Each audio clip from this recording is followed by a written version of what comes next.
humanity. Keep watching The Politics every Friday, 12 p.m. Eastern Time on New York Parrot TV, the voice for humanity. And welcome to another edition of Talking Politics. My name is Robert Press. I write for the Bronx Chronicle, as you can see by my official New York City press card. I also contribute to the Co-op City News and Parkchester Times. The latter, like this show, is part of Muslim Media Corporation. I also have a blog at 100%.blogspot.com and Facebook pages 100% and What is Going On in Your Community Board. The views expressed on this show are that of the host, any guest, or anyone who is commenting at the bottom of the screen, and not necessarily those of Muslim Media. Let's go into the weather report. Today, Friday, Hurricane Ernesto remains offshore, hitting Bermuda right now, and it should be nice today with a high of 87. Saturday, there should be afternoon to night rain with a high of 81, with rain continuing Sunday, with again another 81-degree high. Monday, we could see some leftover rain with a high of 83. I want to stop here and begin by saying that Bronx Borough President Vanessa L. Gibson lost her mother, Phyllis L. Gibson, last week.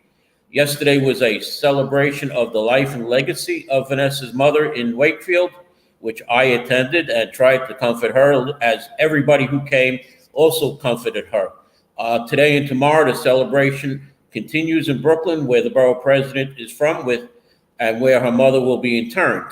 I could say from all of us here at Muslim Media that we offer Borough President Gibson our sincere condolences on the passing of your mother. Now I'm going to move into some Yankee history. Aaron Judge etched his name into the record books again on Wednesday when he hit his 300th home run of his career. The 3-run blast off Chicago White Sox pitcher Chad Cole made Judge the fastest player to ever reach 300. He did so in his 955th game of his career. Pittsburgh Pirates Hall of Famer Ralph Kiner previously held the record at 1,087 games when he hit his 300th home run. Judge also reset the record for at-bats needed to reach 300, requiring just 3,431 of them. Yankee legend Babe Ruth held the previous record with 3,830 at-bats. Judge celebrated his 32nd birthday in April, and the youngest player to hit his 300th home run with the Yankees was Mickey Mantle, who was 28 years old when he accomplished that feat in 1960. Judge is not the first Yankee to hit 300 home runs this season. Anthony Rizzo also got there in April. Meanwhile, another teammate, Giancarlo Stanton, is MLB's active home run leader with 420 home runs. Judge's 300th home run is an exclamation point on another outstanding season with 43 home runs currently and 110 RBIs. He leads the majors. He's also batting 333, second to Bobby Witt Jr. of Kansas City, who is leading at 349 on base, or batting average, I should say. Judge is in a strong position to win his second MVP award. He won the first in 2022 when he hit the American League record 62 home runs. Roger Maris set the Yankee record with 61 in 1961. Already seventh on the Yankees' all-time home run list, Judge's next target is Alex Rodriguez, who hit 351 home runs with the Yankees. Now let's get into some world news. The U.S. has approved $20 billion in arms to the state of Israel, including scores of fighter jets and advanced air-to-air missiles, the State Department announced. However, the Biden administration unleashed a torrent of criticism against Israel's polarizing finance minister, Bezalel Smotrich, after he referred to the ceasefire negotiations with Hamas as a dangerous trap. A fresh round of cease talks among the United States, Israel, and Middle East mediators began Thursday afternoon, as Gaza's health authority said the number of people killed in the besieged enclave has exceeded 40,000 people. The U.S. finds itself in an unenviable position, relying on the goodwill of Israel and Hamas and fearing that another setback could trigger an Iranian attack that would risk widening the conflict. There is also this concerning the Ukraine's incursion into Russia, which was a bold move to upend the war dynamics and put Moscow on the defense, a gambit that could also leave the Ukraine exposed. Meanwhile, a Russian court has sentenced amateur ballerina Kasina Karolina to 12 years in jail for treason for donating $51 to a charity supporting the Ukraine. Karolina, who has American and Russian citizen, pleaded guilty last week after a trial behind closed doors. She has been living in Los Angeles and became a U.S. citizen in 2021. She was arrested during a family visit last February at Yekaterinburg, about 1,000 miles east of Moscow. Prosecutors had sought a 15-year jail term, and the court found her guilty of high treason and sentenced her to imprisonment in a general regime penal colony. Let's see if the Harris-Biden administration can get her out of Russia. Now, what was supposed to be Donald Trump's triumphant return to social media to his presidency was marred by glitches Monday night when a live stream conversation on X, or Twitter, if you still remember that name, between Trump and ex-owner Elon Musk was significantly delayed by technical issues. Former President Donald Trump's campaign is bringing on new staff, including his controversial 2016 campaign manager, Corey Lewandowski, as it continues to adjust to his new Democratic opponent, Vice President Kamala Harris. As far as Vice President Kamala Harris, since she still has not held a press conference, there is nothing to say because she hasn't taken any questions from reporters. The Democratic convention begins Monday, running through Thursday, where the party's choice for president, which is all but known, will be chosen. The Democratic National Committee will spend over $100,000 in its first ever push to register the 9 million Americans living abroad, working to win votes for the party's nominee, Vice President Kamala Harris, in the November 5th presidential election. The funding for Democrats Abroad, which represents Democrats living outside the United States, will be used to pay for voter registration drives and spread information on how to vote from overseas, a DNC official said on Monday. DNC officials said there are 1.6 million Americans from the battleground states of Arizona, Georgia, Michigan, Nevada, North Carolina, Pennsylvania, and Wisconsin living overseas, and it will fight for every vote. These states are essential for Harris or Republican former President Donald Trump to win. President Joe Biden beat Trump to win the presidency by winning just 44,000 votes across Arizona, Georgia, and Wisconsin. The largest contingent of Americans living overseas, the DNC says, resides in Mexico, with the next largest number living in various countries in Europe. I mean, I must stop here and interject and say that if Mexico is being considered overseas, Democrats are in trouble. Meanwhile, Vice President Harris and her running mate, Minnesota Governor Tim Walz, last week toured multiple political battleground states. President Biden, at age 81, ended his candidacy and endorsed Harris after a very poor performance against Donald Trump in the debate that sparked turmoil within the Democratic Party and fueled concerns that he could not beat the former president or finish a second four-year term. Meanwhile, Harris has pulled ahead of Donald Trump by 4 percentage points in each separate polls of voters in Wisconsin, Michigan, and Pennsylvania conducted by the New York Times and Sierra College. But the two have not held the debate yet, so those numbers can change. A New York State Supreme Court judge said there is clear and convincing, credible evidence Robert F. Kennedy Jr. did not, in fact, reside in New York, despite claiming registering petitions his campaign circulated in May for president. As a result, the court has disqualified RFK Jr. from appearing on the November New York presidential ballot.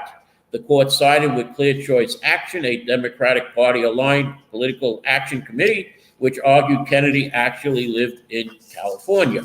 The judge found the spare bedroom Kennedy claimed to be renting in New York was a sham address and concluded other factors to be irrelevant. Now, Larry Sharp has pointed out Kennedy has been registered to vote and works with a driver's license in New York State, and it was reasonable for him to believe he has residency here. The outspoken coordinator for American Values 2024 PAC, which sponsored RFK, said the judge made the wrong decision. The goal was just to get him on the ballot, or off the ballot, I should say. Sharp said, maybe it's an error. Okay, I buy that. A misunderstanding of New York State law, perhaps. If that's true, remedy it. But why would you pull someone off the ballot? Sharp asked. The Kennedy campaign plans to appeal and is confident the appeal will be successful. In a statement, Clear Charter said the ruling made that Kennedy intentionally misled election officials and betrayed voter trust. The PAC also said that Kennedy is constitutionally ineligible for any electoral votes in California because both he and his running mate are from the state. That could be a reason that Governor Gavin Newsom was not picked to be Democratic Vice President candidate.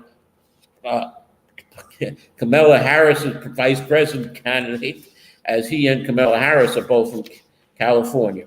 Now, there was also reports that Robert F. Kennedy Jr. dumped a young bear of 5 months old that was hit by a car upstate in Central Park and put a bicycle over that. Perhaps our friend Kevin Diola knows more about that because Kevin is a bicycle enthusiast. Maybe Kevin will comment on the bottom of the screen about the Kennedy bicycle thing with the bear in Central Park. On to George Santos and his fraud trial. It's slated to start in a matter of weeks, is coming into focus after a federal judge ruled Tuesday that jurors will have their identities kept secret from the public. They won't, however, be required to fill out a written questionnaire gauging their opinions of Santos when they arrive for jury selection September 9th, as Santos' lawyers has requested. Prosecutors told the judge that the trial could last 3 weeks because they expect to call at least 36 witnesses, including some of Santos's alleged victims of Santos' alleged crimes. Santos has pleaded not guilty to a range of financial crimes, including lying to Congress about his wealth, collecting unemployment while he was actually working, and using campaign contributions to pay for personal expenses such as designer clothing. As far as voting goes, New York City could save an estimated $42 million every other year by holding all local elections at the same time as state and federal elections on even-numbered years, a new report from the city's independent budget office found. The report comes after legislation passed last year to move some local elections around the state to even-numbered years on schedule with state and federal elections, but other elections that are set aside in the state constitution, including New York City municipal elections, were not affected. Shifting the city's elections could only happen through an amendment to the state constitution, and the lion's share of savings from consolidating local, state, and federal elections would come from the cost of paying poll workers, followed by the cost of technical and transportation of voting machine and equipment. The IBO's report noted that holding all elections on the same cycle may have some incidental costs, including additional printing and promotional costs. The city elections, however, have ranked choice voting, while state and federal elections do not. That could mean 2 different ballots and 2 different separate voting machines for voters. We have new details on cannabis stores. The city council members from every borough are urging Governor Hochul to block the state's cannabis regulatory boards to allow more licensed shops to open up in neighborhoods across the Big Apple. 9 members of the council's Common Sense Caucus fired off a letter to Hochul on Monday decrying what critics say called the state cannabis control board's half-baked idea to provide waivers for current 1,000-foot buffers between legal cannabis stores, thus allowing 2 or 3 stores to sell on the same block. Flooding our city with more dispensaries not only degrades the quality of life in these communities, but also decreases the value of their licenses and only encourages more illegal sales, reads a letter to Governor Hochul and Cannabis Control Board. Termine Wright, the lawmakers lauded Mayor Eric Adams' administration Operation Padlock to protect initiatives that close down hundreds of illicit shops as a positive step to controlling the state's legal pot program. Some of the licensed cannabis stores have threatened to sue also the state if officials loosen the buffer. In a statement, the Office of Cannabis Management said that New York's cannabis law and regulations establish a framework allowing OCM and the Cannabis Control Board to consider waivers of an advantage favors. Just before the commercial, I'll finish up state politics, and then I'll get into Mayor Adams' problems with his campaign. I just want to say before I go to commercial that Governor Hochul has said she is slated to speak at the Democratic National Convention in Chicago next week, where she intends to discuss border policy and New York's handling of the ongoing migrant crisis, which I will also get into. Meanwhile, a bill calls for bids for the 3 available downstate casino licenses by August 31st. But Governor Kathy Hochul hasn't acted on the measure, and with that deadline just weeks away, it is clear the bill is mute according to an analysis and legislative sources. So let's go to our commercial now, and when we come back, I'll talk about Mayor Adams' probe and the Metro North rezoning, among other things. Do you know that there is a publishing company that wants to make life easier for you as a writer? This publishing company is called World Inkers Printing and Publishing. We publish in all different languages, and we're looking for writers of all genres, all formats. We're looking for scholars, ghostwriters, playwrights, poets, short fiction, novelists, you name it. We're looking for anybody who is interested in writing and the craft of writing to be in touch with us. You can reach us at info.worldinkers@gmail.com. With World Inkers Printing and Publishing, you do not require a lot of money to publish with us. Contact us today at info.worldinkers@gmail.com. Become a winner with other authors at World Inkers Printing and Publishing. Give us a shot. We will surely finish you. Okay, welcome back. Let's get into Mayor Adams' campaign woes. Federal prosecutors investigating Mayor Eric Adams and his 2021 campaign have served a new round of subpoenas, grand jury subpoenas that is, in their long-running corruption inquiry, issuing them to Mayor Adams himself, to City Hall, and his election committee, according to several people who have knowledge of the matter. 3 subpoenas were served in July and seek an extensive range of materials, including text messages, other communications, and documents. The subpoenas contain similar language and seek information in a number of areas, including travel by the mayor, his aides, and others. Welcome back again, as well as fundraising. They appear likely to be related to some aides to the mayor and people who worked in both City Hall and on Mayor Adams' 2021 campaign. The new subpoenas come nearly 9 months after the corruption investigation first entered the public view. Since then, the mayor has become a political target with sagging approval ratings, and now he has 17 challenges for the 2025 Democratic primary, of which only current City Controller Brad Lander, former City Controller Scott Stringer, and Brooklyn State Senator Zelma Myrie appear to be serious candidates as of now.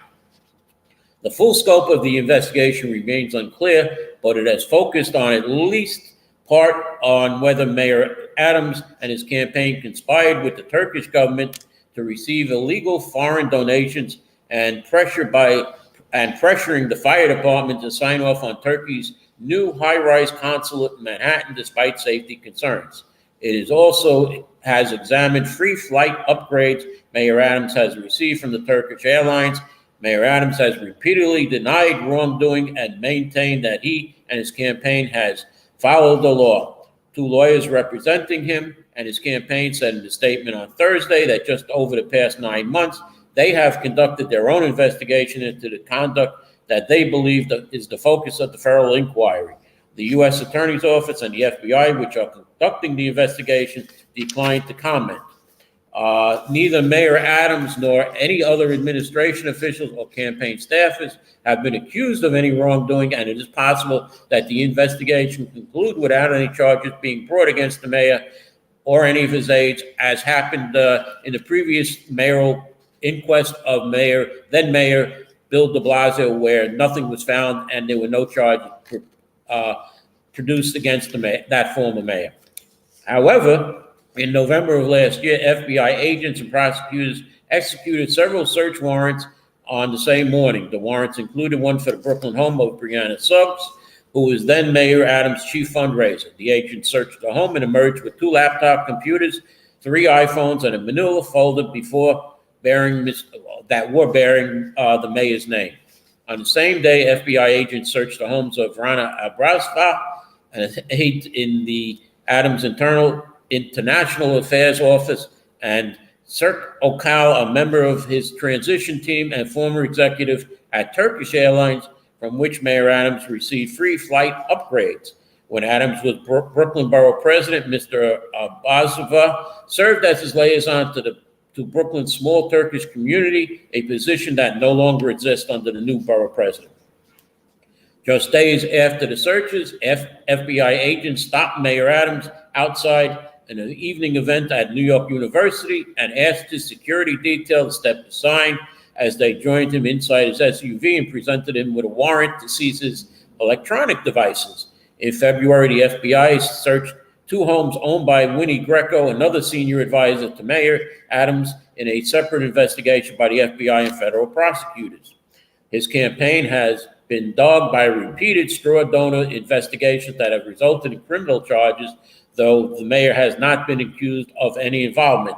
Several senior members of his administration have also been the subject of a wide range of investigations. In July, the city's campaign finance board released a draft audit of the mayor 2021 campaign that described an operation marked by disorganization and capacity. The campaign failed to disclose who paid for 158 fundraisers, reported expenditures which, based on the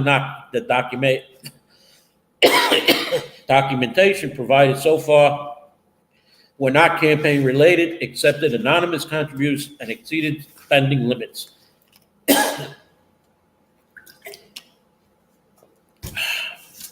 Okay. Yeah, thank you for putting it up now. The financial hits from the migrant crisis keep coming. New York City has likely surpassed $5 billion in spending for migrant flooding into the Big Apple, according to city data. The eye-popping figures listed on the city's online asylum seekers fund tracking show the city spent $4.8 billion combined through fiscal years 2023 and 2024, and will soon crack the $5 billion mark. The Adams administration has even projected the cost could double, hitting $10 billion over the 3-year period ending June 30th, 2025. As far as the spending goes, $1.98 billion on housing and rent, $2 billion on services and supplies, nearly $500 million on food and medical costs, another $500 million on IT, administrative and other costs. The New York City Police Department alone has spent $21 million on public safety and security costs amid a mayhem breaking out in and around the city-funded migrant centers. The City Department of Homeless Services recently posted 2 more contracts this week, totaling $40 million, combined to contract to provide service to migrants at hotels, which were turned into emergency shelters. Adams said the city is currently caring for more than 63,900 migrants through 210 sites in the shelter system. City staffers staffers were working to help move migrants out of hotels and to other locations. There is still a challenge in moving migrants from a shelter-type setting to housing, which many still haven't officially gotten their legal documents from the federal government. Some 212,000 asylum seekers have flowed through the system since the spring of 2022, according to City Hall. Our fingers are crossed, but we put in smart policy. Mayor Adams cited the 30-day shelter limits for individuals and 60 days for families. We went down from 4,000 this past week to around 700 migrants coming into the city. This is a huge drop. He credited the shelter limits as well as a drop in border crossing with lessening the headcount and curbing astronomical costs. Mayor Adams said the migrant crisis has become more manageable, declaring the worst is behind us, but cautioning we're not out of the woods yet. We still have to deal with the small number of violent gang members who are in our city. We still have to monitor them. Now the problem seems to be crime in and around the shelters. And actually, we're going to go into this a little bit more because while the Bronx received just over 100 police officers from the recent graduating class of recruits for the entire borough, normally the Bronx would have gotten about 50, but crime is up in so many Bronx precincts, as I pointed out to Mayor Adams at the June crime stat briefing. And maybe that was why there was no press conference to announce the July crime stats, because it appears now that the NYPD is sending 100 additional police officers to patrol Central Park as crime continues to plague the famed green space. In the latest incidents, an 82-year-old woman was assaulted on the Reservoir Path near 95th Street and East Drive at around 10:20 a.m. Wednesday, according to police. The victim suffered nose, elbow, and knee injuries. "You shouldn't be here," a male jogger told the victim before purposely knocking her down, police said. Assaults are up 43%, while overall crime is up nearly 50% in Central Park. There have been 30 robberies in Central Park this year compared to 10 last year, an increase of 210% according to the NYPD. Police said migrants are contributing to the rise in crime. Two 20-year-old men had their chain snatched and vape stolen while sitting on a park bench near 62nd and West Drive Tuesday night. 3 people also robbed when 4 juveniles pretending to have a gun stole their AirPods and a chain from the victims just south of 5th Avenue around 1 a.m. Tuesday. 3 of the 4 suspects were taken into custody. 2 of the suspects are living in a homeless shelter. Other crimes in Central Park included sexual assault and attempted rape when a sunbather was attacked in the Great Hill in June. Weeks after the incident, the NYPD installed extra surveillance cameras in the park. Now they are sending more police in. Let's go to the Metro North rezoning, which should be my last item. The City Council on Thursday approved a rezoning in the East Bronx that is expected to create as many as 7,000 apartments, and all but 400 are in the 13th Council District. 1,700 of them appear to be affordable over the next 10 years, according to the City Council and the City Planning Commission. The rezoning targets 46 blocks around only 2 of the 4 Metro North stations planned for Co-op City, Hunts Point, Morris Park, and the Parkchester Van Nest area, with the latter 2 I mentioned receiving all of the housing. The stations are expected to be completed by 2027. City Council member Christy Maramato was adamant before and even after the stations opened that parking requirements be included in the proposal, given that her district residents depend on cars to get around. As a result, the City Council added parking mandates to the proposal while also limiting density and capping heights to better align with neighborhood character.